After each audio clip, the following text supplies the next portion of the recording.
I don't care what your old stories say. Humans aren't warriors. They're scavengers, barely better than animals, General Vector snarled, slamming his taloned fist on the holographic map.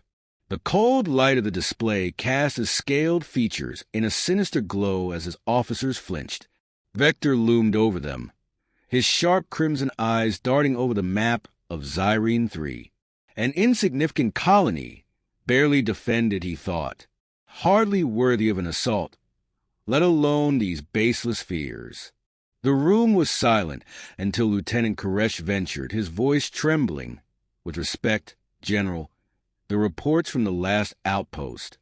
Fairy tales. Vector spat. Humans as warriors? They've built no fleets, no armies. They cower on their fragile world, reliant on outdated technology and luck. Do not mistake cowardice for cunning. As Koresh lowered his head, silenced, Vector's gaze burned with contempt. He didn't rise through the ranks of the Galactic Dominion by fearing primitive species. This operation would be routine, swift domination followed by resource extraction. That was the way of the Dominion, and Vector intended to prove that even the idea of human warriors was a fallacy. The invasion began as predicted. Zyrene 3 fell in hours. Dominion dropships cut through the atmosphere unchallenged, and resistance was laughable. Primarily unarmed civilians scattering before the marching soldiers. As Dominion camps sprang up across the planet, a twisted sense of triumph echoed through the ranks. But cracks began to form. 2 days after deployment, patrols stopped reporting in.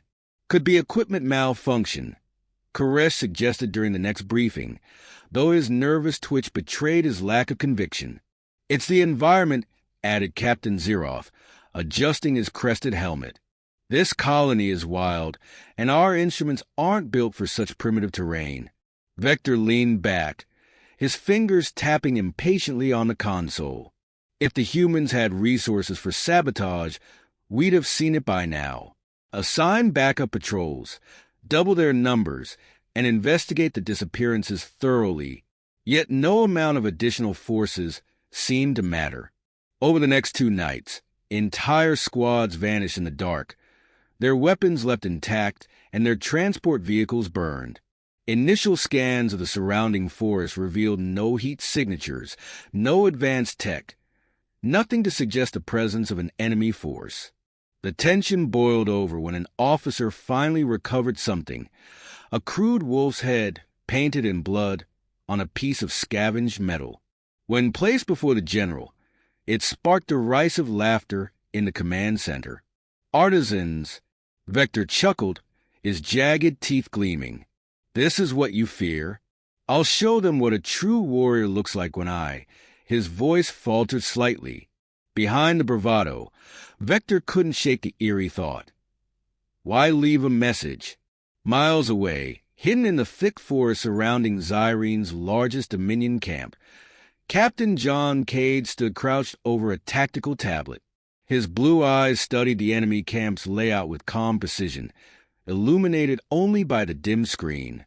Beside him, Sergeant Alex morely checked the chamber of his rifle, muttering, "They're sloppy. We've walked through their perimeter defenses 3 times already. Makes you wonder how these bastards even maintain control of their empire." Arrogance, Cade said simply, not taking his eyes off the map. They don't need to guard their backs if they think no one can touch them. But tonight, we teach them otherwise. Still playing nice?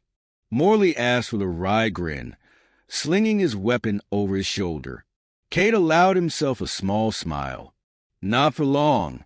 They need to know fear before they see force. Corporal Thomas Greer, perched higher in a tree with a sniper rifle, chimed in through the comm. "Fear's already setting in, sir. Spotted 2 patrols hesitating at the tree line, like they know death is waiting. I've got a clean shot on both." Cade paused, weighing the strategic value before shaking his head. Let them hesitate. Fear isn't built in an instant. We're laying the groundwork for something far bigger. The night belonged to the Marines. Silent as ghosts, they descended upon their target. a communications outpost on the outskirts of the camp. The team moved like clockwork. Morley handled the explosives with surgical precision. Greer picked off guards before alarms could be raised, and Cade coordinated their every move. By the time the first explosion erupted, the Marines had already melted back into the forest. Alien screams filled the air as the camp scrambled to respond to the chaos, but their sophisticated sensors found nothing. A search party was sent out, only to discover that traps had been laid. Primitive but devastating devices that left entire squads in disarray. Cade listened to the frantic comm chatter over intercepted frequencies, his expression unreadable. They'll send reinforcements soon. Bigger ones. Good, Morley said with a grin, hoisting his rifle. Let's see how big their reinforcements are when their guts are spilling out. Cade ignored the comment. His focus was unwavering. To him, this was more than a battle. This was an introduction. A surgical strike meant to etch a single fact into the Dominion's collective memory. Humanity was no myth. By dawn, the Dominion forces were in full panic mode. Reinforcements arrived in waves, but their efforts only exposed more weaknesses in their leadership and strategy. Symbols like the blood-painted wolf's head and words scrawled in native Zyrenian haunted them at every turn. The final blow came with the dawn raid. From hidden positions, Cade's team unleashed calculated destruction on supply chains and command tents. Vehicles erupted into flames. Alien officers were cut down as Greer's scope found them with unerring precision. As the Dominion camp burned, Captain Cade gave the signal to withdraw. The Marines faded back into the forest, leaving nothing behind but devastation and a burning question in Vector's mind. How could mere myths destroy us? Cade turned to his team, his calm voice unshaken by their narrow escape. They don't believe yet, but they will. They're watching us, Lieutenant Koresh whispered, his voice trembling as he stared at the charred wreckage of a supply convoy. The air reeked of scorched metal and burned flesh, and the silence around the site was suffocating. No movement, no stray sounds, just the unbearable weight of being hunted. General Vector ignored the lieutenant, pacing back and forth with his hands clenched tightly behind his back. Around them, dozens of Dominion soldiers labored to recover what little they could from the ambush, their movements sluggish and tense. The anxiety was palpable. No more hesitation, Vector snapped, turning abruptly to the officers gathered nearby. His sharp, crimson eyes swept over them like a blade. This is not warfare. It's a pest infestation. They are not ghosts, not demons, and certainly not soldiers. They're vermin to be rooted out and exterminated. And if our forces can't manage it, then perhaps replacements need to be found. Koresh didn't respond. His gaze lingered on the treeline, its shadowy depths concealing the humans they all feared. The soldiers exchanged uneasy glances, their morale eroding by the second. Nightfall descended over the main encampment, casting long shadows across hastily constructed barricades and checkpoints. A fortress by design, the camp bristled with weaponry, every perimeter crawling with guards. Yet no one felt safe. The memory of previous ambushes gnawed at the edges of their confidence. Deep within the forest, Captain John Cade knelt beside a holographic display projecting the camp's layout. His blue eyes were sharp and calculating as he pointed out weak points to Sergeant Alex Morley and Corporal Greer. They're terrified, Morley chuckled, adjusting the scope on his rifle. You can smell it from here. Good, Cade replied, his voice low but firm. But fear isn't enough. We need to break them. Shatter their resolve so completely that the Dominion remembers this defeat for generations. And how do we do that, Captain? Greer asked, his tone laced with respect and curiosity. Cade's lips curled into a faint smile. We make them see their failure in every direction they turn. Tonight, we'll target more than just their resources. We'll make their leadership look weak, incompetent, and powerless. The soldiers will lose faith. Without faith, they'll crumble.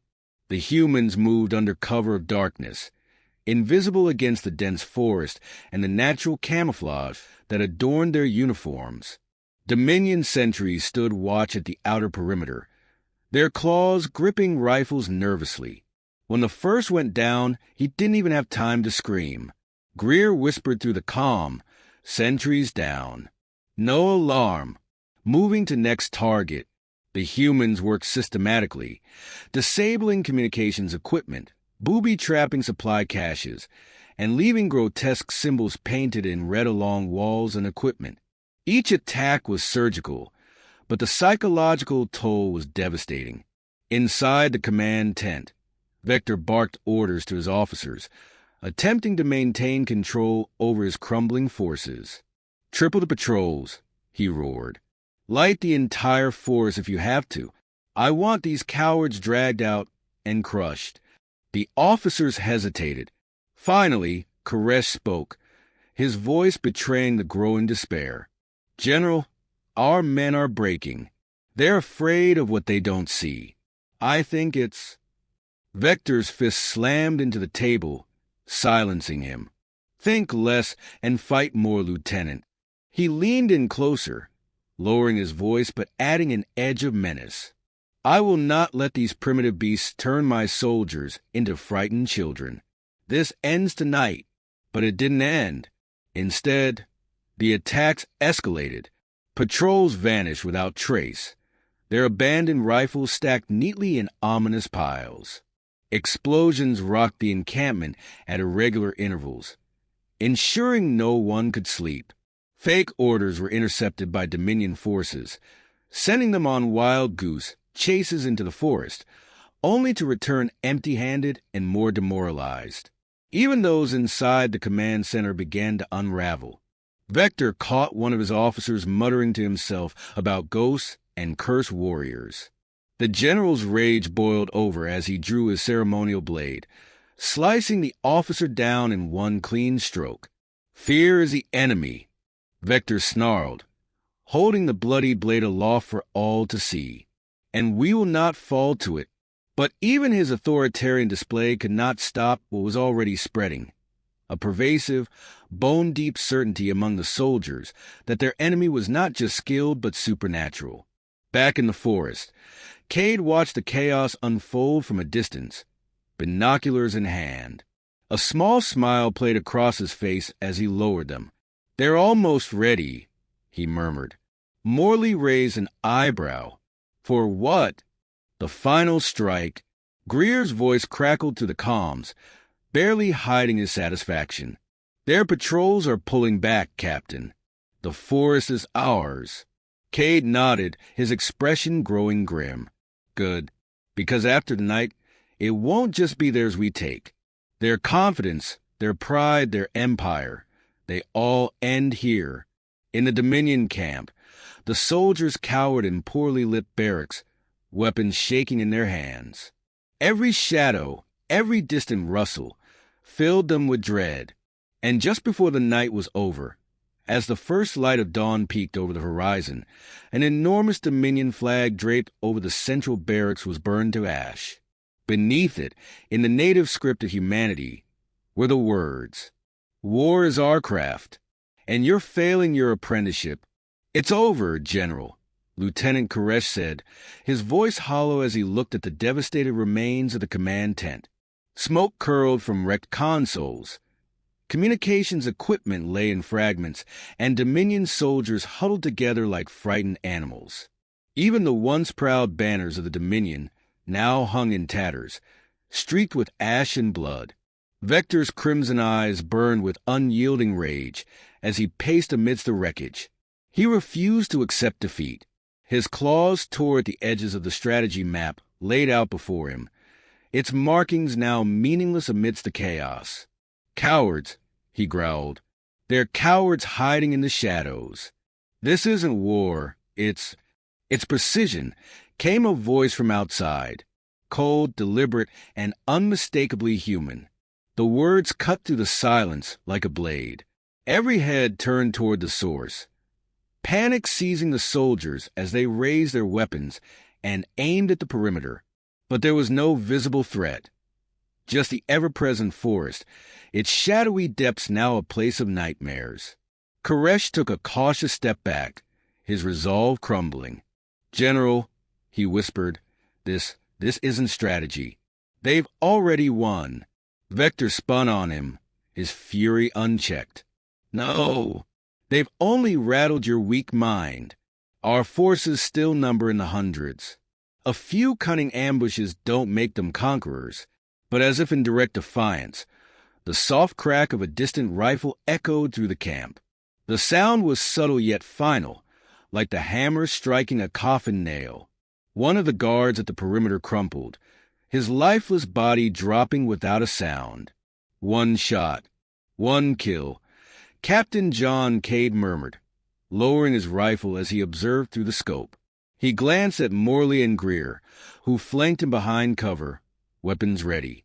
"They'll never see you coming," Morley muttered with a smirk, adjusting his position.